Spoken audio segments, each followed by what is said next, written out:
Ассаламу алейкум. Сегодня в Грозном утром получили по заслугам 4 злодея, 4 террориста, которые хотели причинить зло нам с вами, нашей республике. И, к сожалению, в ходе этой спецоперации погибло 2 наших братьев, сотрудников правоохранительных органов.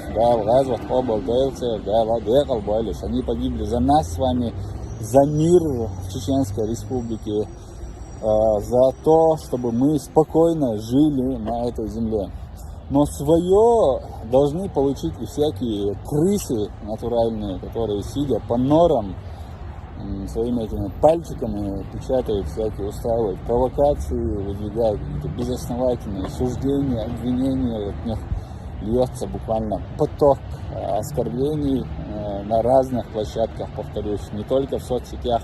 К ним я отношу и некоторые средства массовой дезинформации, которые изо дня в день выливают там потоки негатива о Чеченской республике. Вот эти вот крысы, они рады тому, что сегодня произошло. Эти крысы там потеряют руки. Но им показали, что такое не пройдет у нас. Мы знаем, что случилось, но давайте поговорим о том, чего не случилось. Не пострадал ни один мирный житель. Не было нарушено спокойствие республики. Ни одна организация или учреждение не было закрыто. Город вот живет своей жизнью. Здесь все хорошо, крысы. У нас все хорошо. Хвала Всевышнему Аллаху. Альхамдулиллах. И каждый урод, злодей, который с оружием в руках сунется к нам, будет уничтожен. И это хорошо. И надо уничтожать не только этих людей, но и тех, кто провоцирует на это.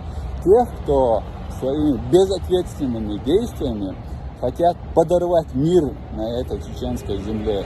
Этот мир был добыт жизнями тысяч и тысяч людей. Мы положили очень много ради сегодняшнего дня. И если кто-то на это позарится, этот человек должен быть остановлен. И он будет остановлен, инша Аллах. Наши погибшие будут в раю, ваши погибшие будут в аду. Победа за нами, Ахмад, сила, Аллаху Акбар, Аллаху Акбар, Аллаху Акбар.